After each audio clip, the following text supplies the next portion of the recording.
Friends, പുതിയൊരു വീഡിയോയിലേക്ക് എല്ലാവർക്കും സ്വാഗതം. അപ്പം നമ്മൾ ബാംഗ്ലൂർ ഡേയ്സൊക്കെ കംപ്ലീറ്റ് ചെയ്തു. ബാംഗ്ലൂരൊക്കെ അടിച്ചു പൊളിച്ച് എന്നോടൊപ്പം നിങ്ങളും ഉണ്ടായിരുന്നു. ഞാൻ കണ്ട എല്ലാ കാഴ്ചകളും നിങ്ങളിലേക്കും എത്തിച്ചിട്ടുണ്ടായിരുന്നു.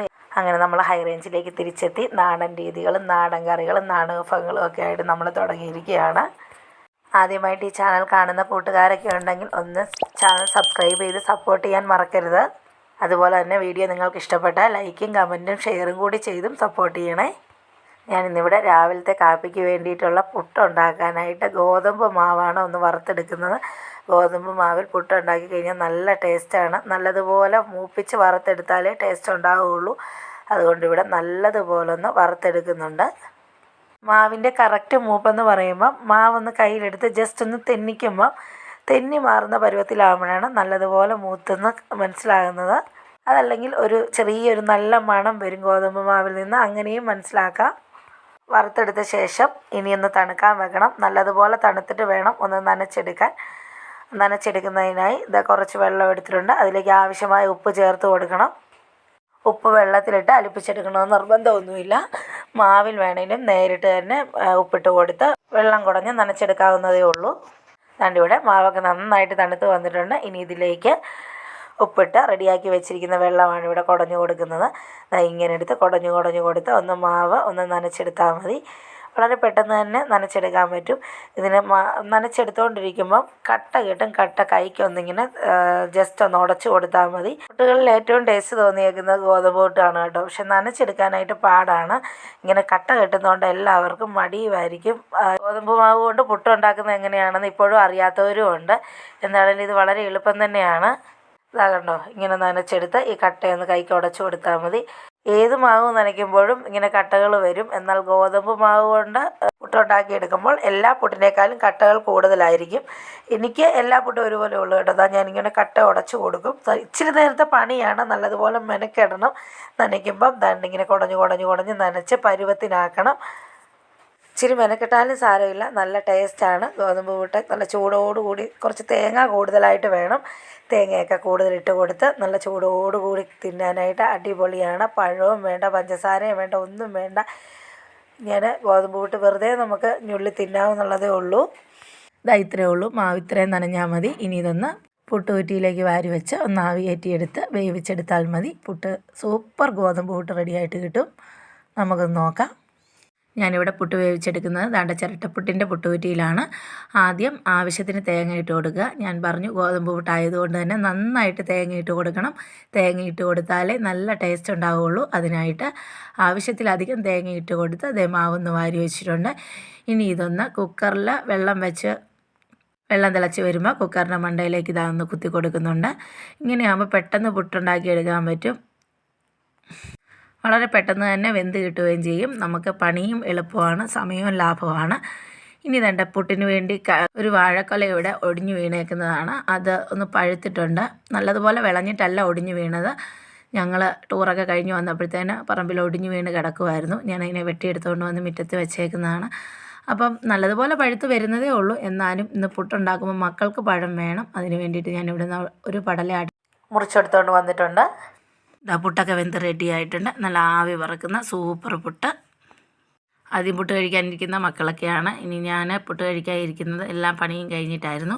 പളയംകുടം പഴം ആയതുകൊണ്ട് തന്നെ ഇച്ചിരി പുളിയുണ്ട് പഴത്തിന്. അല്ലേ തന്നെയും ഗോതമ്പ് പുട്ടിന് ശർക്കരയും തേങ്ങയും പഴമൊക്കെ ഇടുമ്പോൾ നല്ലൊരു ടേസ്റ്റാണ്. അതിന് ഞാൻ കുറച്ച് ശർക്കരയുടെ ചണ്ടി എടുക്കുന്നുണ്ട്. അതിലേക്ക് 2 പഴവും കൂടെ ഒന്ന് പൊളിച്ച് വെച്ചിട്ടുണ്ട്.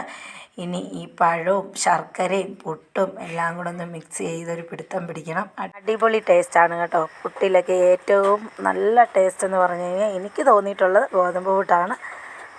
കാപ്പിയൊക്കെ കുടിച്ച് കഴിഞ്ഞ് ഇനി വീട്ടിലൊന്ന് പോകണം. ഇച്ചപ്പനെയും സൈറാമോളെയൊക്കെ ഒന്ന് കാണാനായിട്ടും തൂക്കാലം ഇറങ്ങി കുറച്ച് സാധനങ്ങൾ വാങ്ങിക്കാൻ കൂടിയുണ്ട്. അങ്ങനെ വീട്ടിൽ വരെ ഒന്ന് വന്നതാണ്. വന്നപ്പോൾ മുറ്റത്ത് തന്നെയുണ്ട്, കളിച്ചുകൊണ്ട് നിൽക്കുമായിരുന്നു. എന്നെ കണ്ടുകൊണ്ട് വിളിച്ചിട്ട് വന്നില്ല. അതെൻ്റെ ഓടുന്ന കണ്ടോ. അവൻ നന്നായിട്ട് നടക്കാനൊക്കെ പഠിച്ചു. വാ, ഹായ് കൊടുത്ത പൊന്നെ. ഹായ് ഹായ് കൊടുത്ത സാർ നമ്മൾ ഹായ്. വാ, ഓടി വന്നേ ചോദിച്ചട്ടെ. ഞാൻ ഒരു മാസം മുമ്പ് ഒരു വീഡിയോ ഇട്ടിട്ടുണ്ടായിരുന്നു. അമ്മച്ചി ഇവിടെ ഗ്രാഫ്റ്റ് ചെയ്ത് വെച്ച ലക്കി ബാബുവിനെ കുറിച്ച്. ദാണ്ടെ ഇവിടെ വേരൊക്കെ വന്ന് കിളുത്ത് വന്നു. കിളുത്ത് വന്നടാ, കണ്ടോ? അപ്പം ഇത്രയേ ഉള്ളൂ നമുക്കും ചെയ്യാന്നുള്ളത് അല്ലേ. ഇങ്ങനെ ഓരോ പീസാണ് നമുക്ക് ഓരോ സ്ഥലങ്ങളിൽ ചെല്ലുമ്പോൾ ഇങ്ങനെ ചെയ്യുന്നതാണ് നമുക്ക് ഓരോ സ്ഥലങ്ങളിൽ ചെല്ലുമ്പോൾ വാങ്ങിക്കാൻ കിട്ടുന്നത്. അതിവിടെ ചാണകവെള്ളത്തിനകത്ത് പരീക്ഷണം നടത്തിയിരുന്നു, അത് കിളുത്തില്ല. ഇത് നല്ല അടിപൊളിയായിട്ട് കിളുത്തിട്ടുണ്ട്. ഇല്ലേ, ചാണകവെള്ളത്തിനകത്ത് ഇവർ പരീക്ഷിച്ചിരുന്നു, അത് കിളുക്കുക പോലും ചെയ്ത് ഉണങ്ങിയും കൂടെ പോയി. കണ്ടോ, ഇത് കണ്ട് വെള്ളമൊക്കെ പറ്റി നല്ല സെറ്റപ്പായിട്ടിരിപ്പുണ്ട്. ഇനി കുറച്ച് വെള്ളം ഒഴിച്ചു കൊടുക്കണം. ഇത് കളഞ്ഞേറി എടുത്തത്. ഇത് മറ്റൊരെണ്ണം. ഇത് 2-3 സെക്ഷനായിട്ടാണ് അമ്മച്ചി ചെയ്ത് വെച്ചിരുന്നത്. ഇതിലിവിടെ അടിപൊളിയായിട്ട് വേരൊക്കെ വന്നിട്ടുണ്ട്. പിന്നെ ഇത് ഈ ഭരണിയിലല്ല കേട്ടോ ഇട്ട് വെച്ചേക്കുന്നത്. ഈ ഭരണിക്കകത്തൊരു കുപ്പി മുറിച്ചിറക്കി അതിലാണ് കുത്തി വെച്ചിട്ട് പോയേക്കുന്നത്. എന്താണല്ലോ, ഇതിന് കുറച്ച് വെള്ളം ഒഴിച്ചു കൊടുക്കണം. വെള്ളമൊക്കെ പറ്റിപ്പോയിരുന്നു. അടുത്ത സെക്ഷൻ ബൂസ്റ്റ് കുപ്പിക്കകത്ത് വെച്ചാൽ അതെന്തേ മുളപ്പ് വന്നിട്ടുണ്ട്, പേരൊക്കെ ആയിട്ടുണ്ട്. അടിപൊളിയാണ്, നമുക്കും ചെയ്യാവുന്നതേ ഉള്ളൂ. കണ്ടിട്ടില്ലാത്തവർ മുന്നിലത്തെ വീഡിയോയിലൊക്കെ ഇത് കിടപ്പുണ്ട്, ഒന്ന് കണ്ടു നോക്കണേ. Hi hi hi. അമ്മച്ചി എന്തിയാടാ? അമ്മച്ചി എന്തി? അമ്മച്ചി എന്തി? അമ്മച്ചിയേ അപ്പു, അമ്മച്ചി അമ്മച്ചി എന്തി? അമ്മച്ചി നിന്നെ പറ്റിച്ചിട്ട് പോയേ, അമ്മച്ചി നിന്നെ പറ്റിച്ചിട്ട് പോയേ. ഇപ്പോൾ ഇവിടുത്തെ മഴയുടെ ശക്തിയാണ് കേട്ടോ. ഇത്രത്തോളം നല്ല രീതിക്കാണ് മഴ പെയ്ത് തകർക്കുന്നത്. താണ്ട ഞങ്ങൾ വീട്ടിൽ പെട്ടുപോയി, ഒരു രക്ഷയില്ല പുറത്തേക്ക് ഇറങ്ങാൻ. അതുപോലെ മഴയായിരുന്നു. ഒരു 2-2.5 മണിക്കൂറോളം നീണ്ടു നിന്ന് ഈ മഴ പെയ്തു. ഞങ്ങൾ വീട്ടിലായിരുന്നു.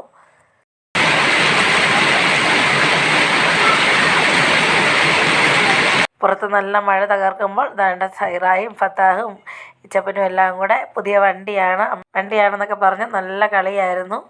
എന്താണ് മഴയാ, പോകാൻ പറ്റിയല്ല. അപ്പോൾ ദാണ്ട ഫസീന ഇവിടെ ഒരു മോര് കറി വെച്ചെടുക്കുന്നുണ്ട്. അതിൻ്റെ റെസിപ്പി ഞാൻ നിങ്ങളെ കാണിച്ചു തരാം.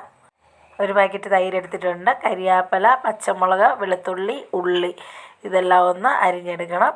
ഇനി ഇതിനാവശ്യമായിട്ടുള്ള തേങ്ങ കൂടി ചുരണ്ടിയോടെ വെച്ചിട്ടുണ്ട്. തേങ്ങ ഇനി നന്നായിട്ടൊന്ന് അരച്ചെടുക്കണം. അതിനായിട്ട് തന്നെ ഒരു മിക്സിയുടെ ജാറിലേക്ക് തേങ്ങ ഇട്ട് കൊടുത്തിട്ടുണ്ട്. അതിലേക്ക് അല്പം ജീരകം, ചെറിയ ജീരകമാണ് ഇട്ട് കൊടുക്കുന്നത്. ഇനി അതിലേക്ക് ഒരു പച്ചമുളക് കൂടി അരിഞ്ഞിട്ട് കൊടുക്കുന്നുണ്ട്. ഇനി ആവശ്യത്തിന് മഞ്ഞൾപ്പൊടി ഇട്ട് കൊടുത്തിട്ടുണ്ട്. ഇനി ഇതെല്ലാം കൂടി നന്നായിട്ട് അരച്ചെടുത്തുകൊണ്ട് വരണം. ഇനി മോര് കറി വെക്കാനായിട്ട് ദാണ്ട ഒരു ഉരുളി അടുപ്പിലേക്ക് വെച്ച് കൊടുത്തിട്ടുണ്ട്. ഉരുളി ചൂടായി വന്നപ്പോഴത്തേക്കും ആവശ്യത്തിന് വെളിച്ചെണ്ണയാണ് ഇവിടെ ഒഴിച്ച് കൊടുക്കുന്നത്. ഒന്ന് നന്നായിട്ട് ചൂടായി വന്നപ്പോഴേക്കും അതിലേക്ക് അല്പം ഉലുവ കൂടി ഇട്ട് കൊടുത്തു. ഉലുവയൊന്ന് പൊട്ടി വന്നപ്പോഴത്തേക്കും ദാണ്ട കുറച്ച് കടുക് കൂടി ഇട്ട് കൊടുക്കുന്നുണ്ട്. കടുക് ഒന്ന് പൊട്ടി വന്നപ്പോഴത്തേക്കും കടുക് താളിക്കാനായിട്ടുള്ള ഉള്ളി ഒന്ന് അരിഞ്ഞു കൊടുക്കുന്നുണ്ട്. അതിൻ്റെ ഒപ്പം തന്നെ പച്ചമുളകും വെളുത്തുള്ളിയൊക്കെ ഇവിടെ അരിഞ്ഞു വെച്ചിട്ടുണ്ടായിരുന്നു. അതൊക്കെ കടുക് താളിക്കുന്നതിലോട്ട് ഇട്ട് കൊടുത്ത് നന്നായിട്ട് മൂപ്പിച്ചെടുക്കണം.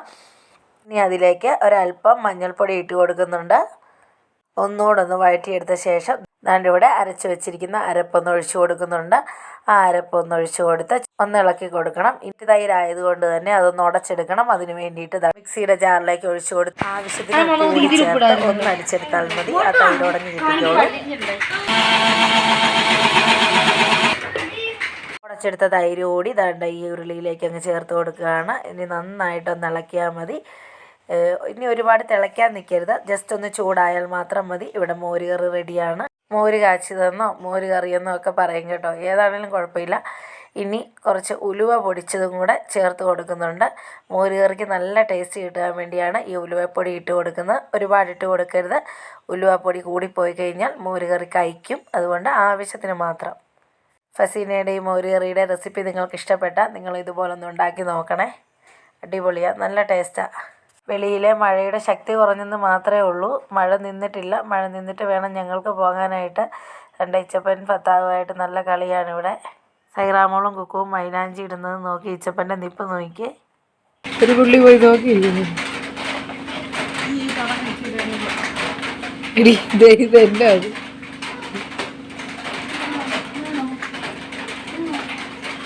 പിന്നല്ല, പെൺപിള്ളേർക്ക് മാത്രം പോരല്ലോ.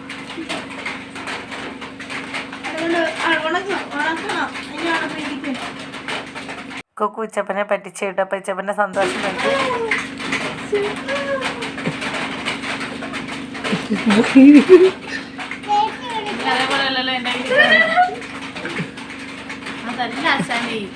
അങ്ങനെ കുറച്ച് നേരം കൂടെ ഒക്കെ നിന്ന് കഴിഞ്ഞപ്പോഴത്തേനും മഴയൊന്ന് കുറഞ്ഞു. അങ്ങനെ ഞാനും മക്കളും കൂടെ വീട്ടിലേക്ക് പോരുന്നു കേട്ടോ. ഇന്നത്തെ വീഡിയോ ഇത്രയൊക്കെ തന്നെ ഉള്ളൂ. പുതിയ വിശേഷങ്ങളും പുതിയ പുതിയ കാഴ്ചകളൊക്കെ ആയിട്ട് അടുത്തൊരു വീഡിയോയിൽ കാണും വരെ ബൈ ബൈ.